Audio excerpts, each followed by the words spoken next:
안녕하십니까. 안녕하세요. 와이뉴스 이 기자가 만난 사람? 오늘은요, 여러분들 놀라셨죠? 녹색당 김주온 공동위원장님을 모셨습니다. 네, 위원장님 안녕하십니까? 네, 안녕하세요. 네, 바쁘신데 시간 내주셔서 너무 감사합니다. 원래 6시에 약속이었는데요. 네, 그 바쁘신데도 이제 시간을 맞춰주셨는데 제가 한 5분 정도 늦었어요. 네, 6시에 걸려서 네, 그렇게 됐습니다.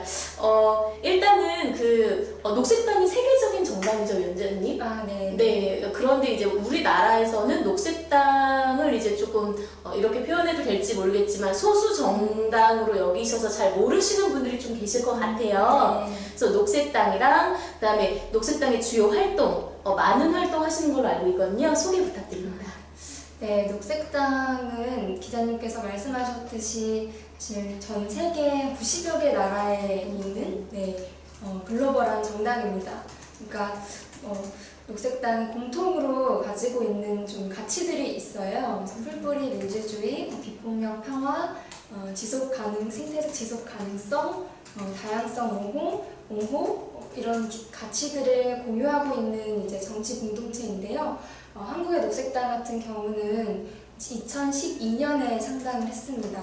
그래서 이제 70년대, 80년대에 독일이나 유럽이나 호주나 이런 녹색당들이 만들어진 것에 비해서는 약간 후발주자이기도 하죠. 근데 이제 저희 한국에서는 정당을 창당한다는 게 굉장히 어렵습니다. 그러니까 당원을 기본적으로 갖춰야 되는 조건도 굉장히 까다롭고요.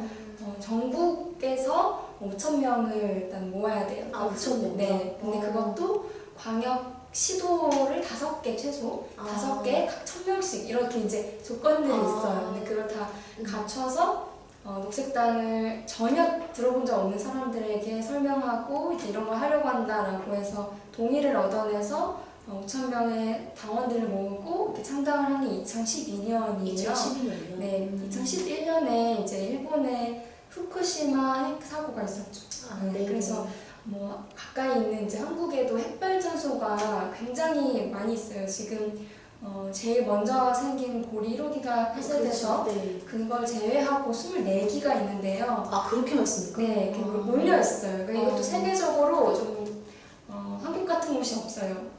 좁은 곳에 여러 개의 핵발전소가 밀집돼 있기 때문에 또 지진도 최근에 좀 발생하잖아요. 그렇죠, 경주에서. 지진대 위에 또 있어요. 핵발전소들이. 그래서 바닷가 근처로 해서 여러 기수들이 모여있고 굉장히 사실 위험하고 사고를 대비한다고 하지만 우리 자연재해라고 하는 재난이라는 것이 그렇게 인간이 다 컨트롤할 수 없는 부분이죠. 근데 일본에서도 안전하다고 계속 얘기를 했었거든요. 근데 정말 초유의 쓰나미와 지진 해일이 일어나면서 핵발전소 사고가 있었고 지금도 그 피해 범위를 짐작할 수는 없고 사람들이 거기 돌아가서 지금 살 수 없죠. 거기 접근 금지 그런 버려진 강아지들 같이 미처 피난 가지 못한 반려동물들이나 가축도 남아있고 이제 그런 식으로 있는데 한국에서도 그때 좀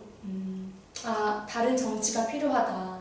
특히 이런 에너지와 관련해서는 기존 정치권에서 핵발전소 뭐가 문제냐, 더 지어야 된다. 그래서 계속 더 짓고 새 부지를 찾고 계속 그러고 있는 상황이었어요. 2012년 당시에요? 그렇죠. 최근까지도 사실 문재인 정부에서 탈핵을 선언했잖아요. 근데 그 이전까지는 그냥 무조건 이제 핵발전소를 늘리고 그리고 미세먼지 때문에 이제 힘들잖아요. 혈력 발전소가 굉장히 역할이 큰데 그 화력 발전소를 계속 확대하고 그러니까 태양광이나 풍력과 같은 그런 재생에너지나 LNG 같은 것들을 계속 이제 후순위로 밀리고 있었죠. 정부 지원도 없고 시도했었다가도 막 문을 닫게 되는 발전소들도 많고 이렇게 이제 좀 오는 그 흐름을 좀 바꾸려면 사실 정치가 바뀌어야 되는 거죠. 그렇죠. 이 에너지 문제뿐만이 아니라 올해 여름에 이 폭염도 단지 그냥 한국이 갑자기 더워져서 이런 차원이 아니고요. 전 지구적인 지금 기후변화, 그러니까 온실가스 배출로 인한 지구 온도가 올라가는 이 기후변화 문제가 점점 더 심각해지고 우리 피부로 이제 와닿게 되는 그 증거예요. 결과물이에요. 근데 그건 역시도 날씨나 기후가 무슨 정치 문제냐라고 의아해하시는 분들이 이전에 많았다면, 그리고 온실가스 배출을 한다는 건 결국 인간의 행위를 통해서 정책의 방향을 통해서 계속 수정이 될 수도 있고 그렇죠. 감축이 될 수도 있고 증가할 수도 있는 거거든요. 세계 1위 방출 국가가 미국인데 이제 트럼프 대통령이 되면서 기존의 오바마 정부 하에서 온실가스 배출을 하겠다고 미국은 가장 많이 배출하는 이제 책임도 있고 그것에 대한 대안도 마련을 구체적으로 하려고 했던 그 노력을 뒤엎어버렸거든요. 아, 네. 그러니까 정부의 정치에 따라서 정말 이렇게 바뀌는 연인이죠. 한국은 지금 세계 7위예요. 온실가스 배출량이. 7위요? 네, 정말 높죠. 우리가 10위권 경제 대국이라고 말을 하는 게 그 경제 성장이라고 하는 것에 그 따라오는 일종의 환경 오염뿐만이 아니라 이 온실가스 배출도 우리가 단지 피해자가 아니라 책임을 져야 주체인데 이 기후 정책이라는 것이 지금까지 정치권에서 또 잘 얘기하지 않았고 지금도 누진세 논란 이외에 우리가 기후변화 때문에 근본적인 문제를 해결한다는 얘기가 쉽지 않죠. 근데 그건 녹색 정치에서는 정말 중요하게 생각하는 게 이제 그런 부분이기도 하고요.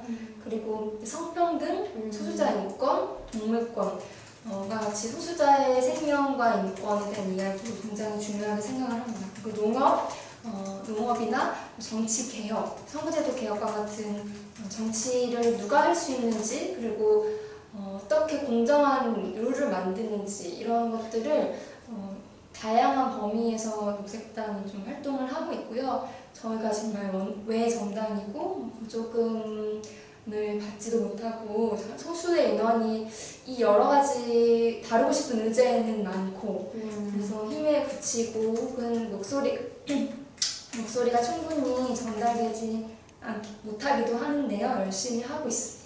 네, 설명 너무 네, 감사드립니다. 네.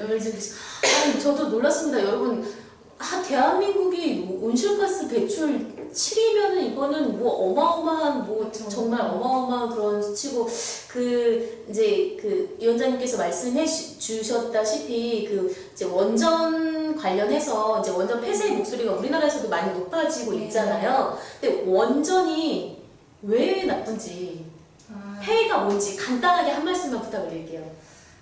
지구상에 어떤 영향을 미치는지. 정말 최근에도 이제 더 화제가 될 거기도 하지만 일단 그 원전 사고는 돌이킬 수가 없어요. 그 문제가 가장 크고요. 그 주변의 인근의 주민들의 방사능 유출로 인한 피해도 크고요. 또 그 원료가 되는 방사능을 원전을 돌린 다음에 폐기물이 되는데요. 폐기물을 처리할 수 있는 기술과 답이 없어요. 지금은 일종의 임시 저장고에 그냥 보관해 있는 상태인데요. 폐기물 임시 저장고 지금 한국도 다 찼어요. 근데 일종의 이제 화장실 다 찬 거잖아요. 그러면 더 이상 폐기물을 만들어내지 않아야 되는데 일단은 계속 생산을 하고 있다는 거죠. 최소 10만 년 이상 보관을 정말 안전한 암석 사이에 꽁꽁 보관을 해야 그 조금 인간이 거부를 할 수 있는 정도로 위험이 줄어드는데 네. 지금 우리가 지진으로부터 안전하고 지하수도 흐르지 않고 방사능 유출이 안 될 안전한 곳을 아직도 못 찾았어.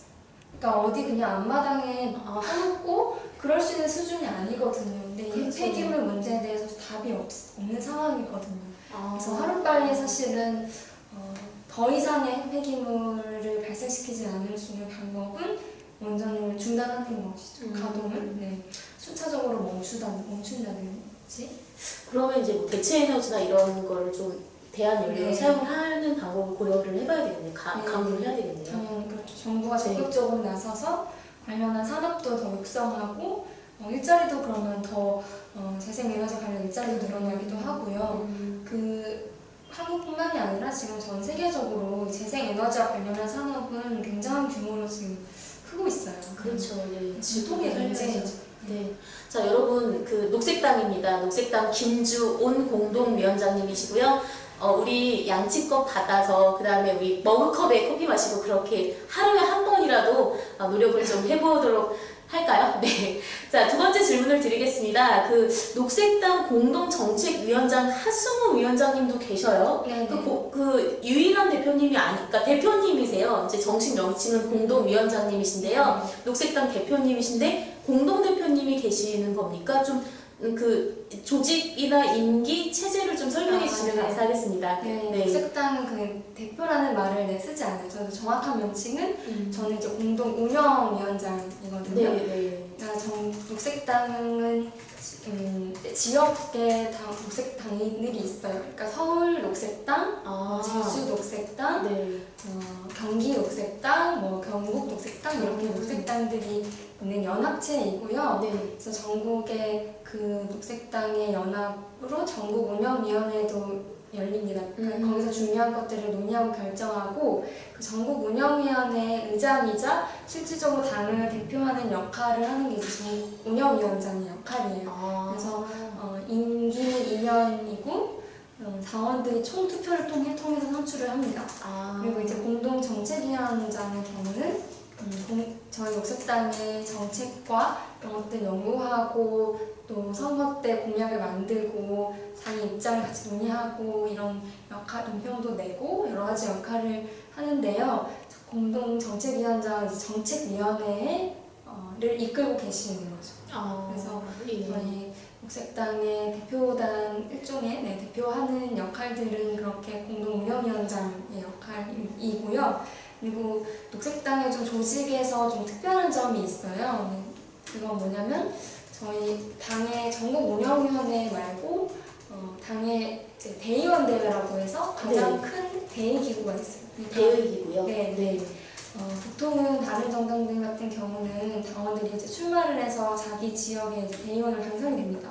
저희는 전면 추첨제예요. 추첨이요? 네. 저희 100명 가까이 되는 대의원을 다 제비뽑기로 뽑습니다. 그래서 당원이 되시면 누구나 추첨이 되실 수가 있어요. 그러면 그 1년 내에 한 번 열리는 대의원회에서 당의 가장 그 해에 제일 중요한 사업이나 예산, 당론 이런 것들을 이제 논의하고 의결하고 이런 대의원으로 참여하실 수 있고요. 저희는 이제 누구나 정치할 수 있다라고 하는 가장 보통의 민주주의라는 것을 내걸고 정당 내 최초로 이 추첨제 민주주의를 실험해보고 있습니다. 그래서 저희 지금 당원이 1만 400명 정도 됩니다. 그래서 당원 대의원으로 언젠가 이제 당원이 되시면 전화를 추첨됐다라고 하는 전화를 받으실 수 있어요. 대의원은 그럼 몇 분이세요? 일반 400명 중에서? 100명 가까이 됩니다. 올해 대의원. 네. 그래서 100명 가까이 되시고 지역마다 뽑는 방식도 다양해요. 그러니까 그냥 이렇게 어플로 돌리기도 하고 조립비행기를 던지기도 하고 사다리 타기도 하고요. 뭐를 던진다고요? 조립비행기를 던져가지고 다양한 재밌는 방식으로 추첨을 하기도 합니다. 되게 민주적이면서도 다양하면서도 창의적이라는 그런 이미지가 듭니다. 네. 그 다음에요. 그러면 녹색당에 좀 당원 활동을 하고 싶다 그럼 어떻게 해야 될까요? 녹색당 일단 당원을 가입을 하시고요. 그러면 자동으로 사실 당원 여러분들이 속한 그 지역의 녹색당에서 가까운 곳에서 오프라인 활동을 하실 수도 있어요. 모임을 참여하시거나 아니면 어떤 행사를 같이 기획하시거나 이럴 수도 있고 이제 선거가 있을 때에는 이제 후보자 같이 선거 운동을 하기도 하고요. 혹은 이제 녹색당이 다루는 의제들이 굉장히 다양한데 그 의제들을 캠페인을 하거나 혹은 정책을 만들거나 혹은 이제 같이 사람들에게 알리는 그런 활동을 하실 수도 있어요. 그리고 혹시 이제 저희 녹색당에서는 여성과 청년들의 정치 참여를 굉장히 격려하고 또 실질적으로 많이 참여를 하시기도 하는데요.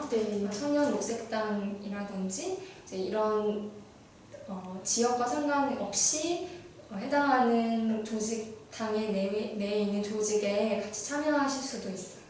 네, 여러분 관심 있으시면은 한번 참여해 보시고 활동을 하시면서 되게 유익한 그런 기분을 느끼실 수도 있을 것 같습니다. 네, 세 번째 질문으로 넘어가겠습니다. 녹색당이 전 세계 녹색당의 네트워크인 지구 녹색당, 글로벌 그린, 이거 뭐 아시아 태평양 지역 이렇게 있습니다. 그러니까 한마디로 이걸 정리하자면 녹색당은 세계적인 정당이다 이렇게 봐야 되겠죠. 그러면 세계 녹색당의 조직과 활동 내역을 간단하게 앞서서 말씀해 주셨으니까요. 간단하게 말씀 부탁드립니다. 그러니까 사실 오늘날의 여러 가지 문제들이 한 국가 안에서만 노력한다고 해결될 수 있는 게 아니잖아요. 기후변화도 마찬가지고 난민 이주민 문제 그리고 평화 관련한 문제 여러 가지 문제들이 국경을 넘어서서 우리가 같이 머리를 맞대고 좀 대안을 마련해야 되는 문제들이 많은데요. 이 전 세계에 있는 녹색당들은 이제 주기적으로 5년에 한 번씩 만나서 총회를 열어서 그 각자의 활동을 나누면서 이 정책들 논의하기도 하고요. 또 공동으로 논평을 낸다거나 목소리를 모아서 정치적 입장을 밝히기도 합니다. 네. 그리고 이제 각 나라마다 선거제도도 다르고 녹색당들의 규모도 다르고요. 정부 장관이나 국회의원으로 활동하고 있는 나라의 녹색당들도 있어요. 근데 이제 서로 좀 참고가 되면서 우리나라의 정치 문화와 다른 배경과 문화에서의 녹색당 활동을 보면서 굉장히 많이 서로 자극을 받기도 합니다. 정치적 상상력을 키울 수도 있고요. 그리고 한국은 지금까지 사실 청년이나 여성들이 정치에 주체로 활발히 참여하지 못하잖아요. 근데 그렇다고 해서 못하는 게 아니라 이제 변화가 필요하고 당당하게 자신 있게 이제 청년들도 여성들도 정치 주체가 되는 것이 당연하다. 이런 것도 저는 다른 나라의 녹색당 청년들, 여성 정치인들을 보면서 많이 느껴요. 근데 그런 일종의 교육의 효과 혹은 서로 응원해주고 격려해주고 결국에는 우리가 정치를 바꿔내고자 하는 그 운동에 같이 참여하고 있다는 의미가 큰 것 같습니다. 좀 이렇게 말씀드리면 좀 죄송하지만 우리나라에서는 그러니까 독일의 녹색당은 상당히 이게 인지도도 좀 높고 그런 반면에 우리나라에서는 정말 되게 의미 있는 활동들을 많이 하시는데 반면에 좀 인지도가 좀 많이 올라갔으면 하는 바람입니다, 개인적으로. 네 번째 질문 드리겠습니다. 한국 정치 했을 때 이러면 안 되지만, 진보와 보수, 여러분들은 진보십니까, 보수십니까? 아니면 뭐 극좌, 아니면 뭐 극우, 뭐 중도, 뭐 이렇게 있습니다. 또 얼마 전에 이제 그 슬픈 일이죠. 그 진보의 큰 별이라고 하는 노회찬 의원님이 사망을 하시면서 이제 돌아가시면서 진보의 조명이 좀 도드라졌어요. 대한민국 정치사에서 진보의 역할이 무엇이고 전망은 어떻게 보십니까? 사실 굉장히 그 진보 보수 이렇게 얘기하면 범위가 넓잖아요. 그래서 조금 진보 정당, 보수 정당을 좀 한정해서 답을 해보고 싶은데요. 진보 정당들은 늘 예전에 민주노동당의 경우에서부터 한국 사회의 어쨌든 주류 정당들이 잘 이야기하지 않는 것들을 용기 내서 먼저 얘기를 해왔어요. 그러니까 우리가 지금 당연하게 생각하는 무상급식과 같은 것들도 처음에 민주노동당에서 진보정당이었던 민주노동당에서 이야기했을 때는 다 말도 안 되는 얘기라고 할 정도로 그 무상급식이 맨 처음에 민주노동당에서 제기하신 겁니까? 그런 어떤 당시 처음 막 들었을 때는 그런 급진적이라고 느껴지는 정책들은 사실 시간이 지나면서 이제 누군가 그 얘기를 먼저 꺼냈을 때 더 거기에 동의하는 사람들이 많아지고 이제 사회에 필요한 분명 목소리이기 때문에 현재 당장은 지지하는 사람들이 아주 많지 않더라도 누군가 그 얘기를 먼저 꺼내줘야 토론이 시작되고 공감하는 사람들이 늘어나거든요. 사실 진보정당은 저는 늘 그런 역할을 해왔다고 봅니다. 그래서 더 이상 한국 사회가 마구잡이식 토건 개발만으로 경제 성장을 해오는 것은 지속 가능하지 못하다. 혹은 이제 분배나 불평등 문제를 해결하기 위해서 기본소득과 같은 정책도 검토해보자. 인간의 생명만이 아니라 모든 생명이 소중하기 때문에 동물의 권리도 이야기를 해야 한다. 이런 여러 가지 의제들 그리고 성평등, 페미니즘, 소수자 인권 이런 얘기들 다 정치권에서 진보정당들이 먼저 꺼내지 않았다면은 사회가 변화하지 못했겠죠. 그런 역할을 좀 한다고 생각을 합니다. 선두에 서 계시는 거네요. 네. 보수를 묻겠습니다. 네. 한국 사회 보수, 앞선 6.13 지방선거에서 이렇게 죄송합니다. 이제 시민들께서 그 결정을 해주셨죠. 그래서 민주당 쪽이 아주 많이 이제 그 당선이 되셨고, 그다음 자유한국당은 좀 선출이 좀 덜 되셨는데, 한국 사회 보수 어떤 면이 시정돼야 할까요? 너무 많은데요. 네, 워낙 다른 이제 정치적 스펙트럼이 있으니까 저희 녹색당과는. 하지만 뭐 크게 얘기하자면 이번 지방선거에서 또 그리고 그 이후에 이제 정의당이 이제 자유한국당보다 지지율도 높아지고 그렇죠. 이런 상황들이 변화하고 있는데요. 이전처럼 어떤 색깔론이나 안보의 제의주의나 이런 그런 이슈로, 방공 이슈로 계속 가기에는 시대가 변화하고 있다는 거죠. 그래서 남북이 만나고 또 북미 대화 시작되고 한반도의 다른 이제 평화의 정세가 자리를 잡도록 하는 건 사실 국민들이 원하고 있는, 이거는 진보와 보수의 구분을 떠나서 평화롭게 살고 싶다고 하는 마음은 다 같잖아요. 그렇죠. 거기에 발 맞추지 못하고 있는 정당으로서 좀 뭐라고 해야 되나요? 시대의 뒤편으로 계속 밀려나고 있는 것 같아요. 근데 저는 보수라는 것도 진보라는 것도 사실 상대적인 거라고 생각하고 또 사람마다 또 입장들도 유동적일 수 있다고 봐요. 근데 지금 그런 상황에서 가장 좀 같이 손을 잡고 풀어야 되는 중요한 이슈를 한 가지만 이야기하자면 선거제도 개혁이라고 생각합니다.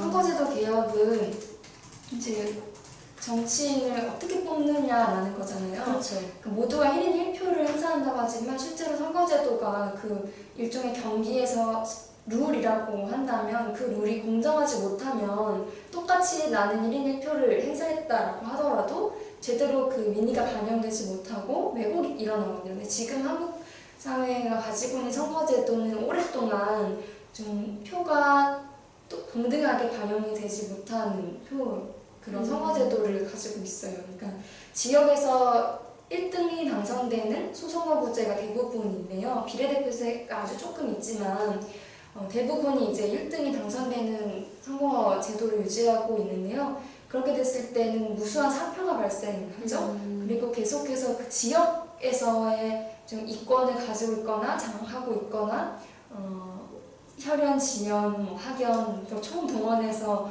이미 기득권층인 사람들만 국회의원이 되고 시의원이 되고 할 수 있는 구조예요. 근데 그렇지 않고 우리가 정말 정책이나 의제를 가지고 토론하고 국민의 다양한 지금 국민들을 대변할 수 있는 사람들이 대표자가 되기 위해서 이 규칙이 바뀌어야 하는 거거든요. 이거는 기회의 공정성과도 연결된 것이기 때문에 보수의 가치, 공동체의 그런 공정성의 가치와도 멀지 않거든요.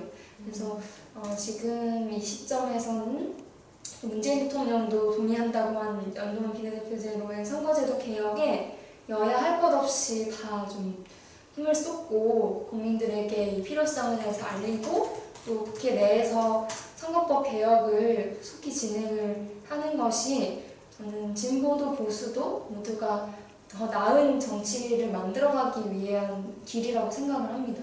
위원장님, 연동형 비례대표제라 네. 그쪽으로 가야 된다. 연동형 네. 비례대표제 간단하게 설명 좀 네. 혹시 모르시는 분들도 있으세요? 네. 국회의원 선거를 얘기로 들면 저희가 지금 투표용지 2장씩 받잖아요. 그렇죠. 예. 그러니까 그 지역에 사람을 찍는 표가 있고 그리고 정당을 뽑는 표가 있어요. 그런데 지금 우리 제도는 비례대표제 전체 300석 중에서 47석인 비례대표제는 그 정당을 찍는 표에 따라서 이제 그 47석을 나눠요. 근데 그리고 지역을 뽑는 이 지역구 국회의원들은 1등이 당선되면 나머지 이제 의석들을 차지하는 거죠. 이 연동형 비례대표제는 정당을 찍고 또 똑같이 지역을 찍기도 합니다. 그런데 일단은 그 정당을 찍는 그 표가 우선적으로 상한선을 만들어줘요. 예를 들면 정당이 3개가 있는데 그러니까 훨씬 다당제가 자리 잡기 좋은 구조예요. 시스템적으로. 정당이 3개가 있는데 뭐 30% 한 정당이 그 정당 득표에서 30%를 받았어요. 네. 그러면 전체 300석 중에서 최대 30%의 석을 가질 수 있는 거예요. 그러니까 거기에서 먼저 지역구 당선자들을 숫자만큼 배정하고 그 나머지만큼만 비례로 채우는 거예요. 그러니까 우선순위가 바뀌는 거죠. 그러니까 정당의 상한선이 먼저 생기기 때문에 어느 한 정당이 과반을 차지하기가 어려워져요. 그러면 훨씬 국회 안에서도 다양한 정당들이 많이 토론하고 협력을 할 수밖에 없는 구조가 돼요.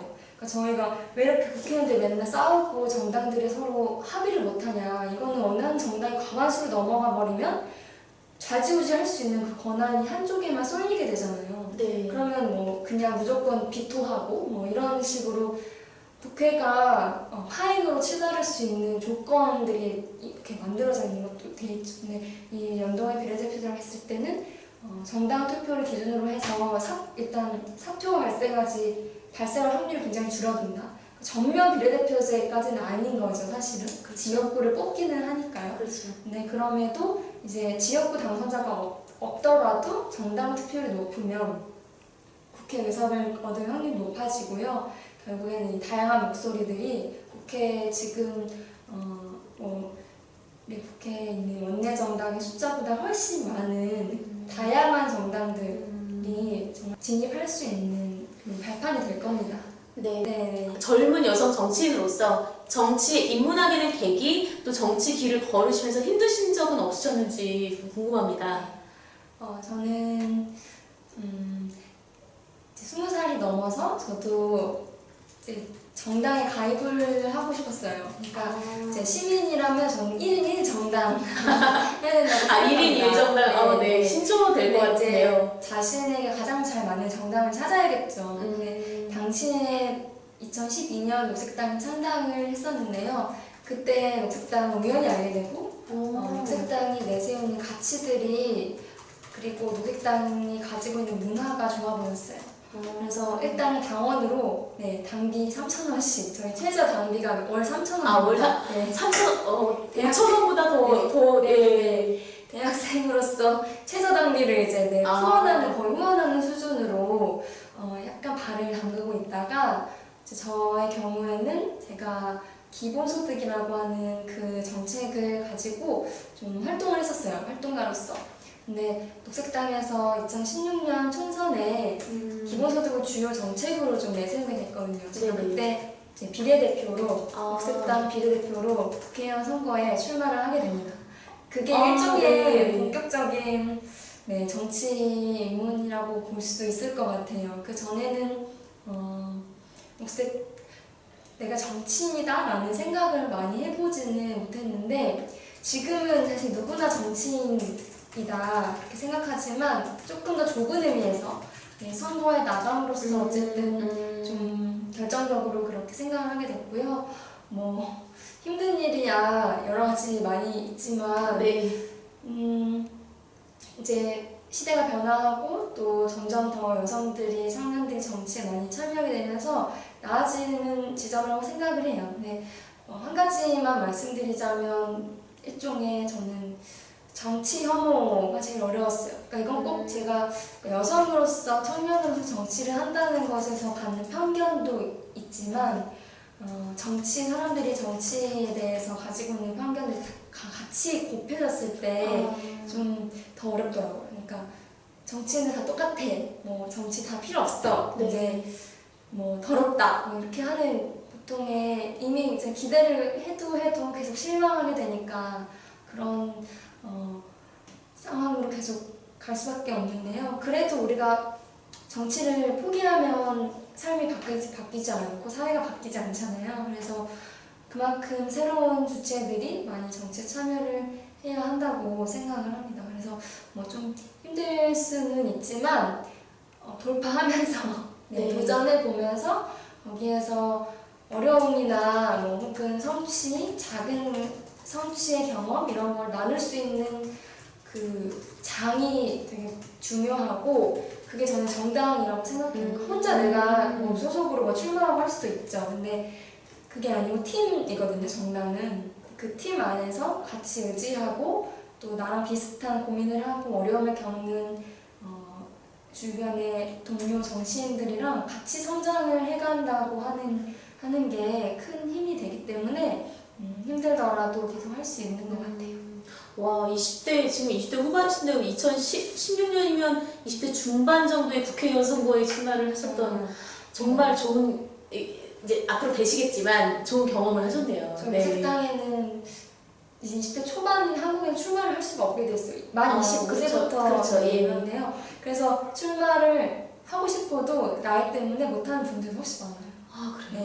네네. 외국의 만 19세 국회의원 이런 의원들이 부러워만 할 게 아니고 우리도 제도를 바꿔서 네. 출마를 일단 할 수 있게 해주고 네. 해야 될 것 같습니다. 저희 우리나라 청년들, 어린이들, 학생들 믿을만 합니다. 개념 있어요. 네. 괜찮습니다. 네, 그 7번째 질문을 드리겠습니다. 그 앞으로 활동 계획을 당적 측면과 개인적 측면에서 듣고 싶습니다. 네. 저희 녹색당은 이번에 이제 지방선거에서 서울과 제주에서 단체장 후보를 내고 신지의 서울시장 후보 그리고 제주의 공문영 도지사 후보를 필두로 해서 많은 후보들이 또 청년들 후보들도 많았고요. 여성 후보들이 활약을 했었는데요. 사실 아쉽게도 당선자 되지 못했어요. 저희는 계속 중요한 의제들을 이야기해주면 실질적으로 조례를 만들고 법을 바꾸고 정책을 만들어서 실현을 시키고 싶거든요. 2020년으로 다가온 이 다음 그렇죠. 선거, 국회의원 선거 총선이 있습니다. 이제 얼마 남지 않았다고 생각하고요. 또 정부가 이제 박근혜 전 대통령이 탄핵됨으로써 우리 사회가 또 다른 페이지로 지금 역사가 넘어오고 있다고 생각해요. 그래서 새 정부 하에서 첫 번째로 치러지는 이 총선에서 또 어떤 식으로 국회가 또 구성이 바뀌게 될지 그 과정에서 또 선거제도 개혁을 포함한 또 정치 개혁을 통해서 새로운 정당들 그리고 새로운 정치인들이 정치의 주체가 되고 이 시대에 우리 사회에 꼭 필요한 얘기들을 할 수 있도록 하는데 녹색당은 또 그 당당한 주체로서 나서고 싶고요. 그래서 열심히 총선 준비를 하고 원내 진입을 할 목표로 준비할 예정입니다. 네, 화이팅입니다. 그 말씀을 쭉 들어보니까요, 위원장님께서 이제 주로 이제 생각을 하셨던 게 이제 그 국민소득, 그 다음에 선거제도 개혁 이렇게 좀 압축이 되는 것 같은데요. 저는 개인적으로 그 서구 유럽에서는 주 3일 근무 하루에 3시간에서 5시간 이렇게 하는 게 이제 연구를 하고 있다고 그 보도를 본 적이 있어요. 그래서 개인적으로 어떻게 생각하는지 짧게 듣고 완전 싶습니다. 동의합니다. 네. 저희 녹색당의 중요 정책도 기본소득과 함께 노동시간 단축이거든요. 그러니까 한국 노동시간 OECD 국가 중에 지금 최장 1위 국가죠. 안 좋은 것만 지금 다 1위인데 노동시간도 너무 길고요. 그렇다고 해서 사람들이 그만큼 더 생산성이 높냐? 그렇지 않고 너무 일자리가 있는 사람 너무 많이 일해서 아프고 또 가족들과 보낼 시간도 없고 그렇다고 해서 저임금을 받으면서 일한 시간만 길고요. 그러니까 노동시간을 줄이고 기본소득에 대해서 사회적인 논의를 하면서 또 최저임금도 올라야 된다고 하는 게 저희 녹색당 입장입니다. 그렇습니다. 네. 그 마지막으로요, 와이뉴스 독자분들께 전하고 싶은 말씀 또 이제 개인적으로 더 이제 전하고 싶은 말씀 있으면 해주세요, 위원장님. 네. 네, 이렇게 만나뵙게 돼서 반갑고요. 저희 녹색당에 많은 관심 가져주시면 좋겠습니다. 저는 아까 1인 1정당이라고 얘기를 했는데요.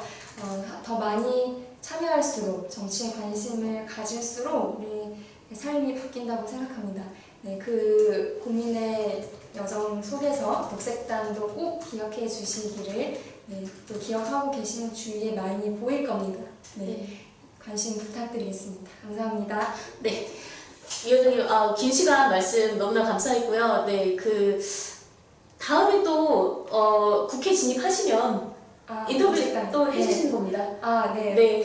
당연. 여러분들 이거는 하고 싶네요. 지금 녹화하고 있으니까 네. 백업 힌트입니다. 네. 감사합니다. 지금까지 와이뉴스 이 기자가 만난 사람 녹색당 김주온 공동위원장님 인터뷰를 진행을 했습니다. 여기까지 하겠습니다. 여러분들 오늘 입추예요. 네. 그 다가오는 가을, 겨울 시원하고 따뜻하게 보내시기 바랍니다. 네, 그러면 다음에 또 찾아뵙겠습니다. 감사합니다. 감사합니다.